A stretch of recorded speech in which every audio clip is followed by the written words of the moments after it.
My grandfather had just been lowered into the ground 3 days earlier when my phone buzzed on the kitchen counter. I was washing out his favorite coffee mug, the chipped blue one with the faded lighthouse on it that he'd used every single morning for 30 years when I saw the text from my brother. "We're in Bali. Don't wait up." I set the mug down very slowly and smiled, because I'd already moved the $210,000 the day before his flight. You have to understand something about my grandfather, Harold, and the house he left behind. The lake house on Crescent Cove wasn't just a property on a deed. It was the place where I learned to read, curled up in the window seat that overlooked the water. It was where my grandmother baked apple cake every Sunday until she passed, and where my grandfather kept going to that same window seat every Sunday after she was gone, eating store-bought apple cake alone because he refused to let anyone else bake it. That house was 4 bedrooms of memory, a sagging dock, a detached garage full of vintage cars he'd spent 40 years restoring, and a savings account he'd quietly built for decades to make sure the property stayed in the family. He'd told me this himself, sitting across from me at his kitchen table 6 months before his diagnosis came back worse than anyone expected. "Maya," he'd said, pushing a manila folder across to me, "I need the person who actually understands this stuff to be in charge of it. I'm a paralegal at an estate law firm, have been for 6 years." My grandfather knew exactly what he was doing when he named me executor. My brother did not appreciate that decision. My brother is 4 years older than me, which means he spent our entire childhood interpreting that gap as a permanent authority he'd never actually earned. He's charming in the way that people who've never faced real consequences are charming: big laugh, easy smile, a gift for making every room feel like it revolves around him. His wife, who he married 8 years ago in a ceremony that somehow managed to be both lavish and last minute, has exactly the same quality. Together, they are relentlessly, exhaustingly fun at dinner parties. Together, in private, they are a financial disaster held together with credit card debt and selective memory. I watched them for years. I watched my brother borrow money from our grandfather for a business venture that lasted 4 months.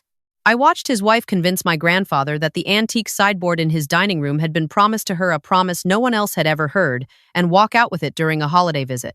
I watched them show up at the lake house every summer, use it for 2 weeks, and then vanish for the other 50.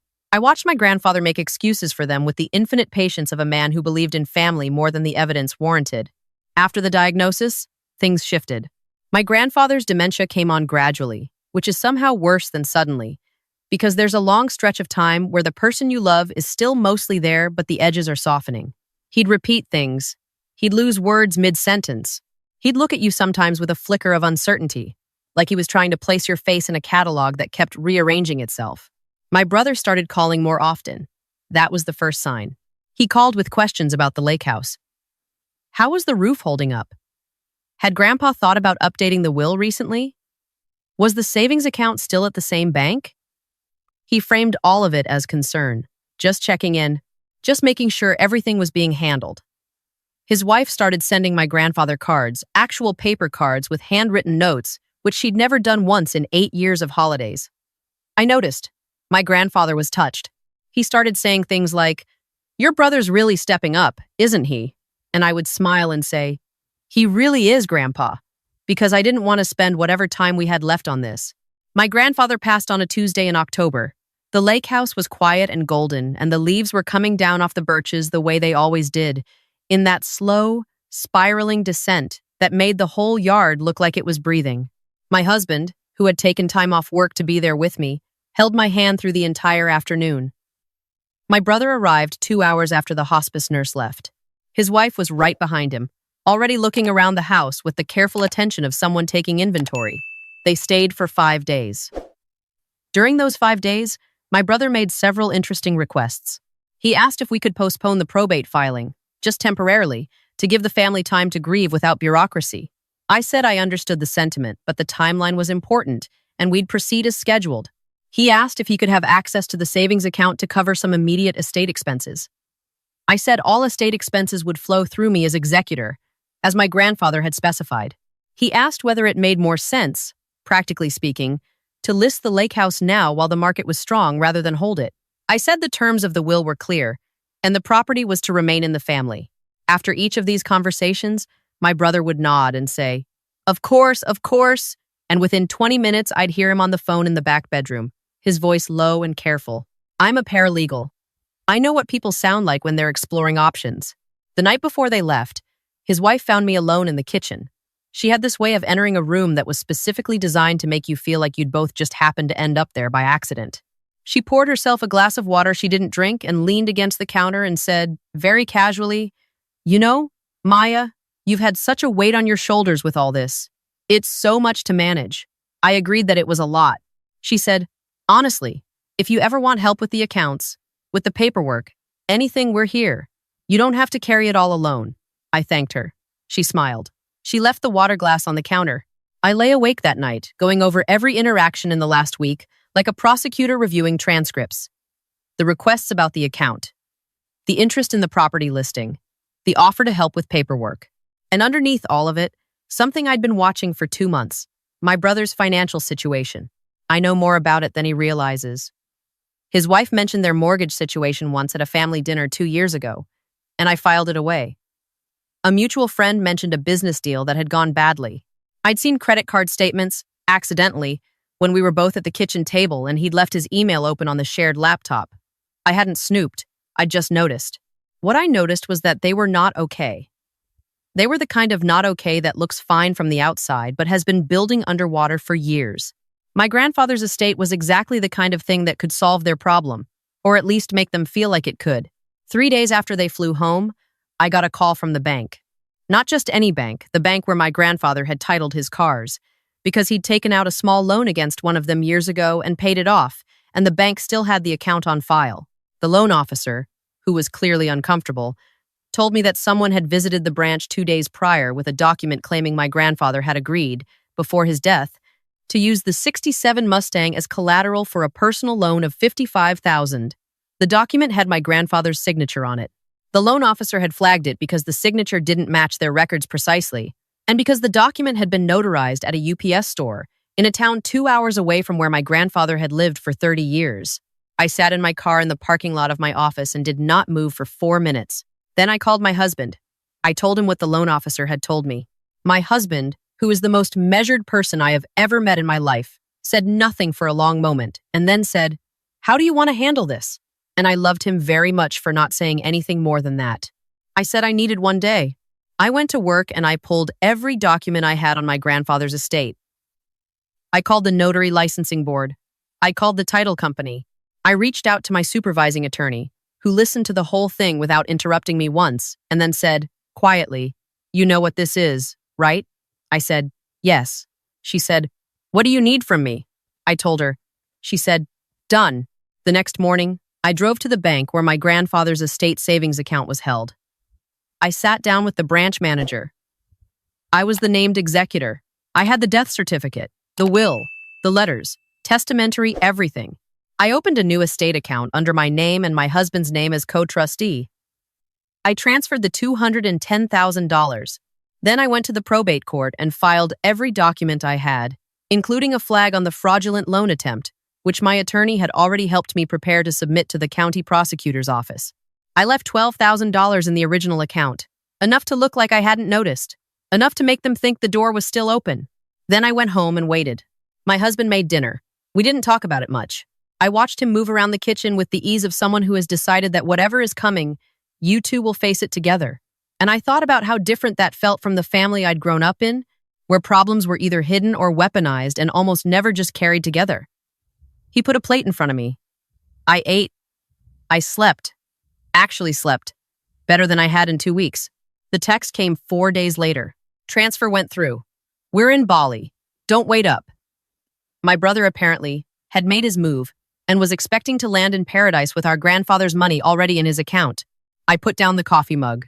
I drove to the office. I pulled the bank notification. I'd set up an alert on the original account for any attempted access. I saw the transfer attempt. I saw the timestamp. I saw that it had bounced against a $12,000 balance instead of the $210,000 my brother had been counting on. I gave them 48 hours. My attorney had advised me to let them process it first, to give them the chance to either come to me or dig themselves deeper. I was betting on deeper. I know my brother. The call came on a Wednesday afternoon. I was at my desk reviewing an unrelated estate when my phone lit up with an international number. I recognized the country code. I let it ring twice. Then I answered, "Maya." My brother's voice had that specific edge that I'd grown up hearing, the one that sounds like anger but is actually panic, and the panic is what makes it dangerous. What did you do? I did my job, I said. I'm the executor. I secured the estate assets. That money. He stopped. I could hear noise behind him. The kind of ambient resort sound that you only hear when someone is very far from home and very short on options. That money was supposed to be divided equally. You know, that's what Grandpa wanted. I know what Grandpa wanted, I said. I have it in writing. What I also have in writing is a fraudulent loan application against his 1,967 Mustang, submitted 2 days after his funeral, notarized at a shipping store by someone who clearly never met him. Silence. I have the document, I said. I have the security footage from the bank branch, which the loan officer already pulled. I have the notary license number, which traces back to a notary who, interestingly, lives in the same county as your wife's college roommate. And I have your cell phone records showing a call to that county at 9:47 p.m. the night before the loan application was submitted, which my attorney obtained through proper channels, because we'd already filed with the prosecutor's office. More silence, longer this time. Then his wife's voice came on, and I knew he'd handed her the phone because he always handed her the phone when things got bad. She was better at pivoting. Maya, she said, warm and reasonable, the way she always was at the start of a negotiation. We can all talk about this like adults. This was a misunderstanding. There's been so much grief, so much stress, and things got handled in a way that looks worse than it is. You know how much we loved Harold. I know how much the Mustang was worth, I said. The loan was for $55,000. The car was appraised at $62,000 when my grandfather insured it last year. You needed fast money. He wasn't here to say no. That's not. I also know, I continued. And I kept my voice completely level because I had been sitting with this for days and I was not going to spend my emotion on a phone call, that the two of you have $38,000 in credit card debt across 4 accounts, that your mortgage is 4 months behind, and that the business you told everyone you were launching actually folded before it ever opened. I'm not saying this to be cruel. I'm saying it because you need to understand that I am not operating on assumptions. I have done my homework. My brother got back on the phone. I could hear his wife murmuring behind him. He said, his voice lower now, stripped of the panic edge and just flat, "What do you want?" This is the question I'd been preparing for.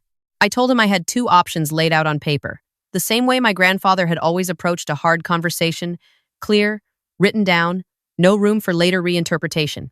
Option 1. He and his wife returned home. They met with me, my husband, and my attorney.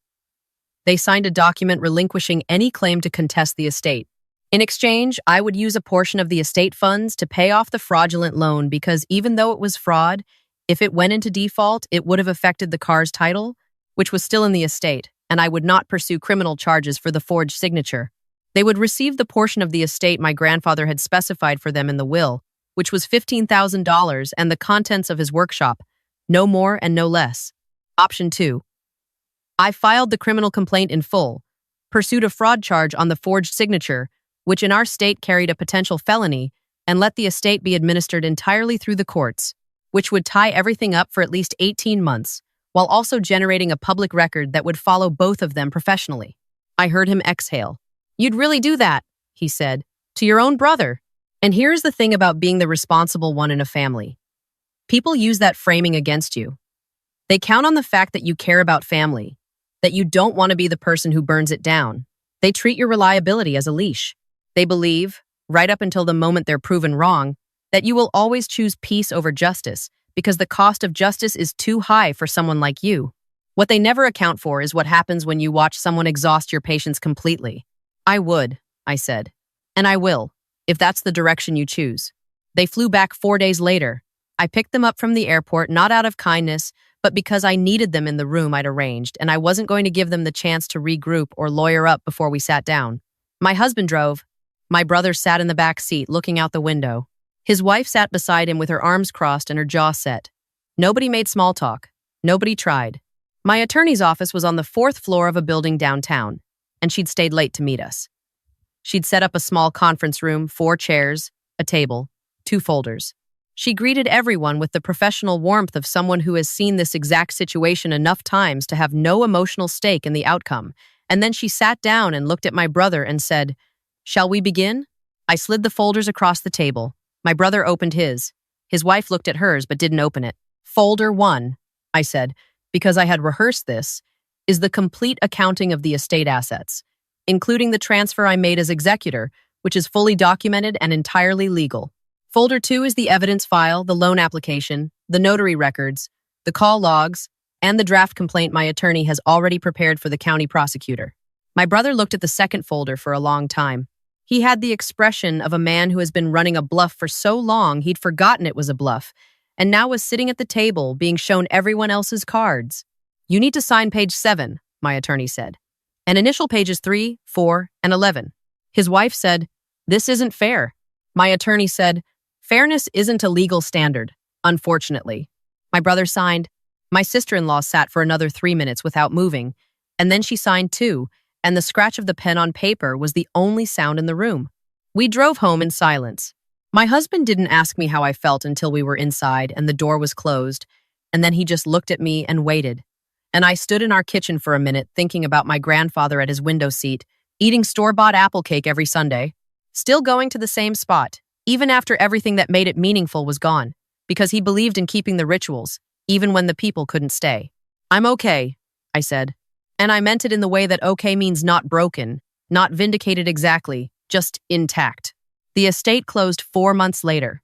The lake house went to me and my husband that had been in the will, specific and clear, because my grandfather had known, the way people with his particular kind of wisdom always know, which people in his life would actually take care of something. The vintage cars went to auction, which was also specified. The proceeds went into a charitable fund my grandfather had designated for the local Historical Preservation Society because he'd been on their board for 15 years, and he cared more about the covered bridge on Route 9 than most people care about their own money. My brother received his $15,000 and the contents of the workshop, which included a beautiful set of vintage hand tools that he sold within a week. I know because I saw the listing online. That's fine. They were his to do with as he chose. What surprised me, in the months after, was not the anger or the grief or the relief. It was something quieter than all of those. My grandfather had spent his whole life believing that family meant you extended grace indefinitely, that you kept the door open because closing it was a kind of failure. I used to think I agreed with him. I used to carry a version of that belief like a weight I'd never thought to question. But I've come to understand there's a difference between an open door and an unlocked vault.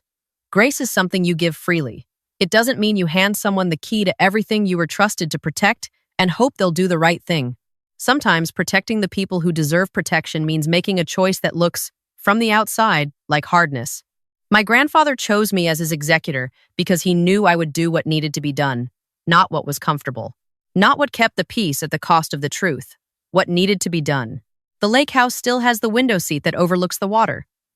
I go up most weekends when the weather allows. My husband makes coffee.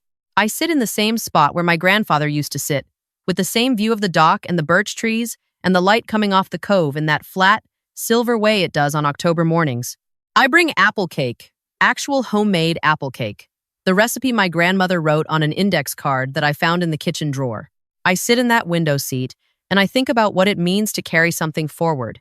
Not the grief, not the anger, not the exhausting weight of being the person everyone relied on without ever quite seeing. Just the house, just the light, just the quiet that comes when you have finally stopped waiting for someone to take what you were protecting, because the threat has been handled and the deed is in your name and you made your grandfather a promise and you kept it.